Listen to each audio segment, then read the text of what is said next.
11ویں کی مناسبت سے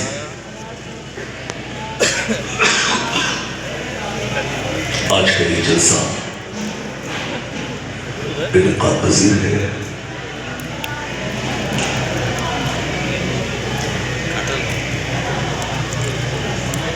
اپنے اس سے پیش اچھی شاعری شاہکار ترنم جناب ذاکر اسماعیلی صاحب سے سنی،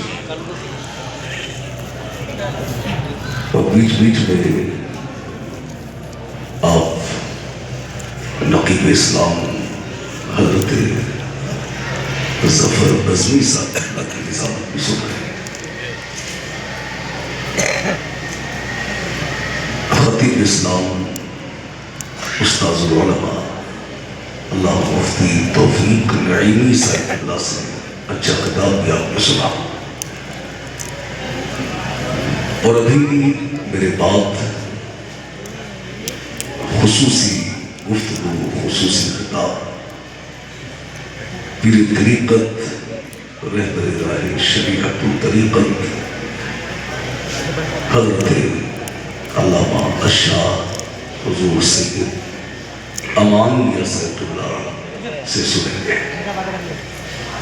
پیر طریقت حضرت سید سلیم یاسر اللہ کے چہرے کی آپ زیارت فرمائیں، حضرت سید جاوید یاسر اللہ اور بھی ہمارے قاری شاہد صاحب اللہ، تمام تر علماء اہل سنت تشریف رکھتے ہیں، میں سب کے ناموں سے واقف ہوں، بس اتنا کہوں گا کہ جو ذرہ جس جگہ ہے وہی آفتاب ہے۔ اجازت ہو تو گفتگو شروع کی جائے، سب لوگ تیار ہیں تو ذرا غوث کی محبت میں ہاتھوں کو لہرا کے کہیں یا غوث۔ جو ہمارے بھائی ادھر ادھر گھوم رہے ہیں، سامنے کھڑے ہیں، باتیں کر رہے ہیں، ہم سے گزارش ہے کہ تھوڑی دیر کے لیے، بہت لمبا یہ پروگرام نہیں چلے گا، بہت جلد انشاءاللہ جلسے کا اختتام ہوگا۔ آپ سے گزارش ہے کہ سرکار غوث کی محبت میں جذبہ میں تشریف لے آئے اور ایک سننے سنانے کا ماحول بنا لیں۔ الحمدللہ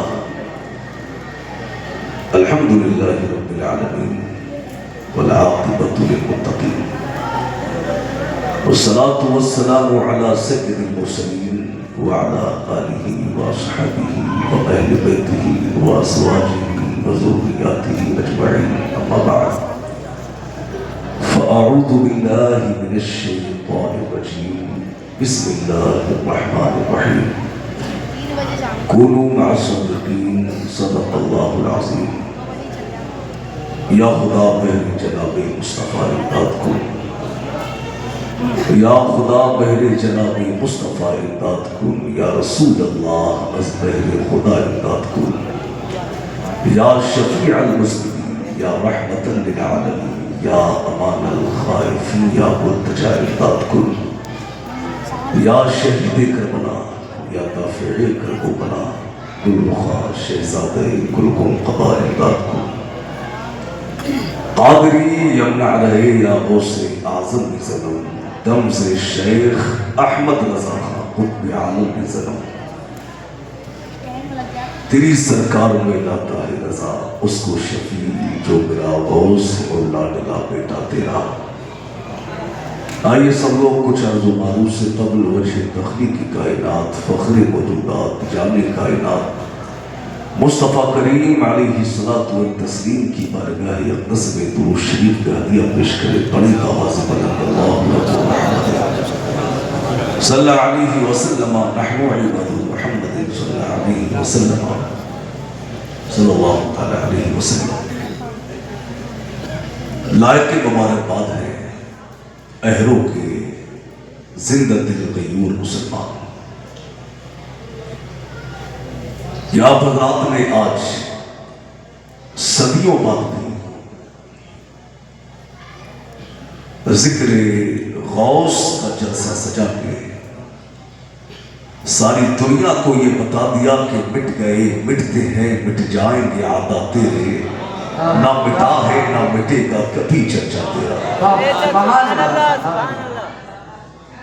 آپ نے بتا دیا کہ حشر تک ڈالے، آپ نے بتا دیا کہ خاک ہو جائے عدو جل کر مگر تو رضا، دم میں جب تک دم ہے ذکر ان کا سناتے جائے۔ سرکار غوث اعظم رضی اللہ تعالیٰ عنہ کا نام آج ساری دنیا جانتی ہے۔ آپ کی ذات کوئی محتاج تعارف نہیں، آپ کی کرامات و مکاشفات اور مقبولیت یزدانی سے ساری دنیا واقف ہے، اس لیے کہ آپ مادر ذات ولی ہیں، یعنی آپ ماں کی پیٹ سے ہی اللہ کے ولی پیدا ہوئے ہیں۔ آپ شان دیکھیے غوث اعظم کی، ابھی شیر خواری کا زمانہ ہے، دودھ پینے کا زمانہ ہے، شیر خواری کا عالم ہے۔ اس وقت میں بھی سرکار غوث اعظم رضی اللہ تعالیٰ عنہ ماہ رمضان کے احترام میں پورے دن روزہ دار رہتے ہیں، اور آگے بڑھے مدرسہ جاتے ہیں تو فرشتے آپ کی نگہداری پر متعین ہو جاتے ہیں، اور آگے بڑھے ڈاکوؤں سے سامنا ہوتا ہے، آپ نے جھوٹ نہیں بولا، زبان کھولی تو سچ ہی ادا ہوا، اور ذرہ برابر بھی گھبرائے نہیں، اس لیے کہ جس کے دل میں خدا کا خوف ہوتا ہے پھر اللہ اس بندے کا خوف ساری دنیا کے دلوں میں ڈال دیتا ہے۔ والدہ ماجدہ سے اجازت لینے کے بعد سرکار غوث اعظم بغداد شریف پہنچے اور علوم شرعی کی تحصیل فرمائی۔ اس کے بعد بھاری بھاری ریاضتیں، بڑے بڑے مجاہدے، 25 سال تک عراق کے جنگلوں میں بے آبودانہ اللہ رب العزت کی عبادت و ریاضت کرتے رہے۔ 40 سال تک عشاء کے وضو سے نماز فجر ادا فرمائی۔ عشاء کے وضو سے نماز فجر پڑھنے کا مقصد یہ ہے، مطلب یہ ہے یعنی سونے سے وضو چلا جاتا ہے، ٹوٹ جاتا ہے۔ اب غوث اعظم نماز عشاء کے بعد سے فجر تک سوتے نہیں بلکہ آپ اللہ کی عبادت کرتے ہیں اور اسی وضو سے نماز فجر ادا فرماتے ہیں۔ بڑی عبادتیں کی، بڑی ریاضتیں کی، بڑے مجاہدے کی، یہاں تک کہ اللہ رب العزت کے خاص فضل و کرم سے غوثیت و خلافت کے بلند ترین مقام پر فائز ہو گئے، اور امت کے تمام اولیاء پر آپ سب قتلے گئے۔ اسی لیے تو اعلیٰ حضرت امام اہل سنت فرماتے ہیں کہ وَرَفَعْنَا لَكَ ذِكْرَكَ کا ہے سایہ تجھ پر، ذکر اونچا ہے تیرا، بول ہے بالا تیرا، اور عقل ہوتی تو خدا سے نہ لڑائی لیتے، یہ گھٹائیں اسے منظور بڑھانا تیرا، اور حکم نافذ ہے تیرا، خامہ تیرا سیف تیرا، دم میں جو چاہے کرے دور ہے شاہ تیرا، سبحان اللہ سبحان اللہ، دم میں جو چاہے کرے دور ہے شاہ تیرا۔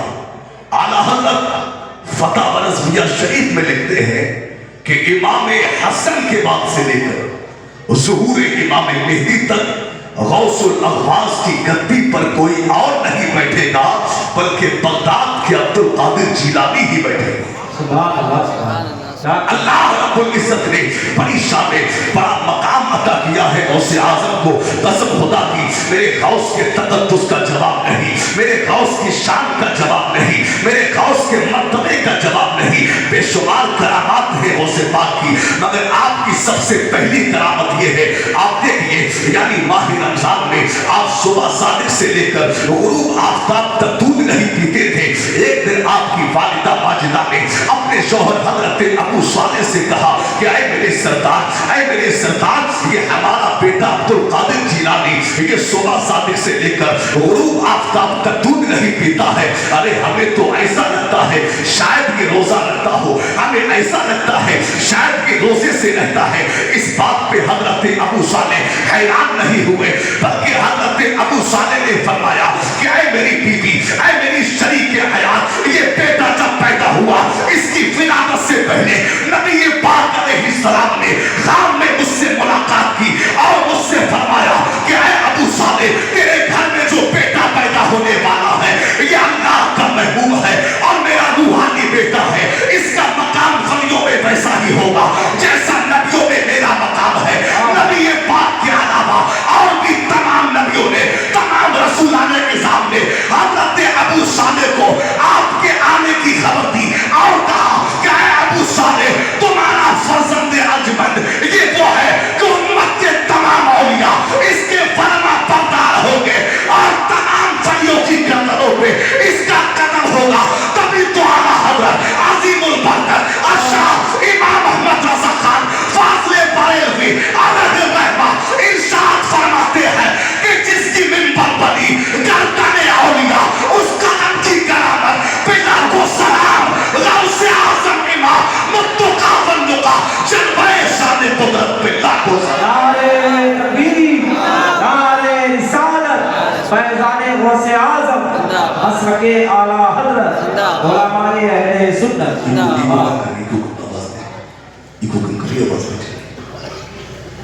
غوث اعظم امام متقا بندقا جلوہ شان قدرت پہ, ذرا بول کے, جلوہ شان قدرت پہ لاکھوں سلام. ماہ رمضان کی آخری تاریخ ہے 29 تاریخ ہے. آسمان پہ بادل چھائے ہوئے تھے جس کی وجہ سے چاند نظر نہیں آیا. توجہ آپ ادھر دیجیے, بس تھوڑا ذہن بنا لیں. کم وقت میں ایک بڑا پیغام میں دینے کی کوشش کروں گا انشاءاللہ. بس تھوڑا بیٹھ جائے آپ لوگ. جس کو جانا ہے وہ جا سکتا ہے, مگر بیچ میں بار بار اٹھ کے آپ محفل میں انتشار پیدا نہ کریں. بھائی خدا نہ بیٹھ جائے, بیٹھیے. ماہ رمضان کی جب 29 تاریخ آئی, آسمان پہ بادل چھائے ہوئے تھے, چاند نظر نہیں آیا. لوگوں نے کہا چلو پریشان نہ ہو, نماز عشاء ادا کیجیے اور نماز عشاء کے بعد میں تراویح بھی ادا کیجیے. اس کے بعد میں ہم چلتے ہیں حضرت ابو صالح کے گھر میں. ان کے یہاں جو بیٹا پیدا ہوا ہے وہ روزہ رکھتا ہے. سبحان اللہ. قائد قادر جیلانی یعنی ابو صالح کے گھر پہ, اور کہا کہ ہم دیکھیں گے اگر وہ بچہ دودھ پیتا ہے تب تو ہم سمجھ جائیں گے کہ ابھی ایک روزہ اور باقی ہے, اور اگر دودھ نہیں پیتا تب ہم سمجھ جائیں گے کہ ابھی یعنی شان ہو چکا ہے. یہ شان غوث اعظم کی. آپ سے کسی نے پوچھا کہ حضرت آپ کو یہ کب پتا چلا کہ آپ اللہ کے ولی ہیں؟ غوث پاک نے فرمایا کہ جب میں مدرسے جاتا تھا, میرے کانوں میں جب مدرسے جاتا تھا تو آواز آتی تھی کہ اے بچوں جگہ خالی کر دو, اللہ کا ولی تشریف لا رہا ہے. آپ شان دیکھیے غوث اعظم کی. آج لوگ صرف یہ جانتے ہیں کہ یعنی لوگ یہ کہتے ہیں کہ شریعت الگ ہے, طریقت الگ ہے. کہتے ہیں کہ اللہ کا ولی یعنی ولایت تو فقط عبادت و ریاضت تقوی و طہارت کی بنیاد پر مل جاتی ہے. میرے بھائی, ہم تمام بزرگان دین کی زندگی دیکھیں, تمام بزرگوں نے پہلے علم شریعت حاصل کیا ہے, اس کے بعد میں طریقت کی طرف قدم رکھا. غوث پاک نے مدرسہ جا کے تعلیم حاصل کی, بڑا علم حاصل کیا. جب اللہ کسی کو ولایت دیتا ہے تو پہلے اسے علم کی دولت سے مالا مال فرما دیتا ہے. جاہل ولی نہیں ہوتے اور نہ ہی جاہل پیر ہوتے. ولی جو ہوگا وہ عالم دین ہوگا. سرکار غوث اعظم کی بڑی شان آپ دیکھیے. سرکار غوث اعظم اپنی بیجت الاسرار شریف صفحہ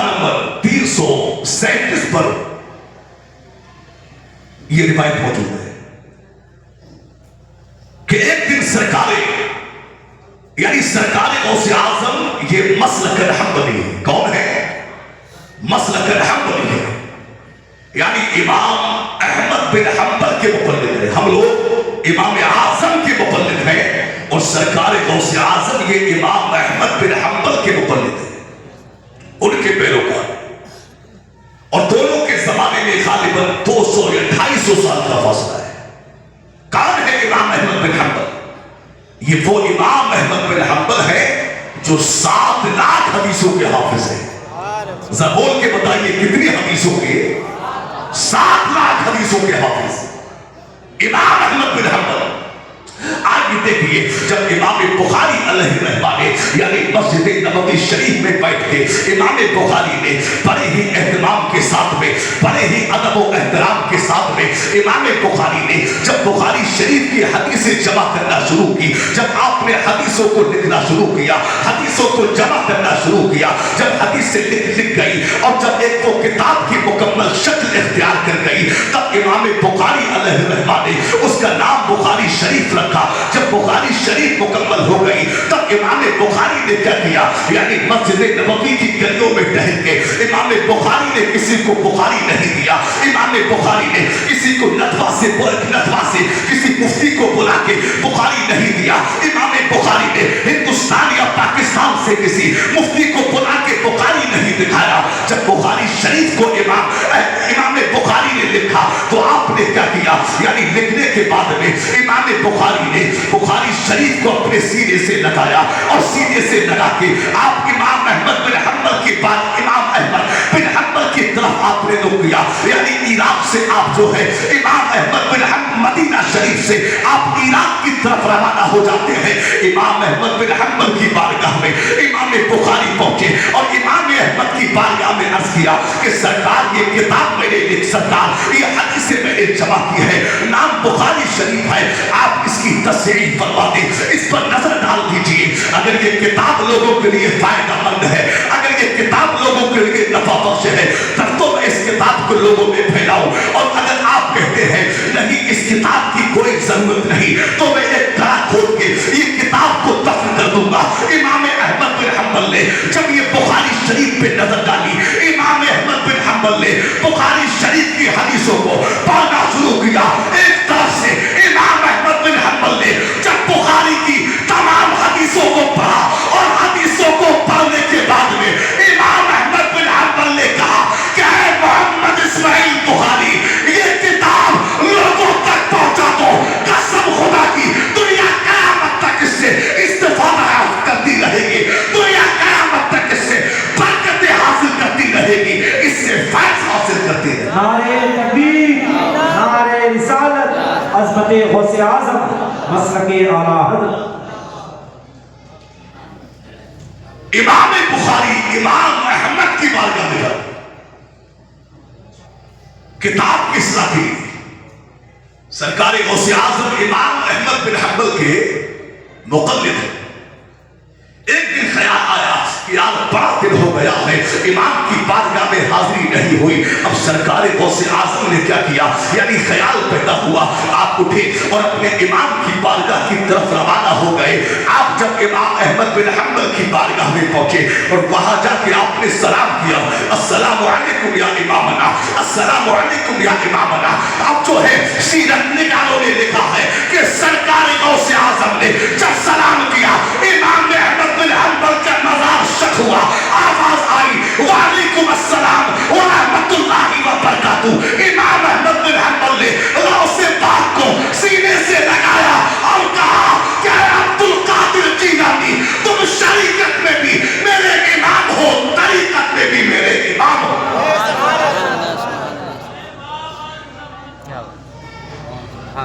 یہ ہے امام احمد بن حنبل. غوث پاک کا ایک مرید اپنے وقت کے ایک بڑے عالم گزرے ہیں علامہ ابن جوزی. آپ دیکھیے علم کی بات میں کر رہا ہوں. آج تو لوگ پیدا ہوتے ہیں کمرے سے باہر نہیں نکلتے، اے سیوں سے باہر نہیں جاتے اور انہیں اے سیوں کے اندر ولایت مل جاتی ہے.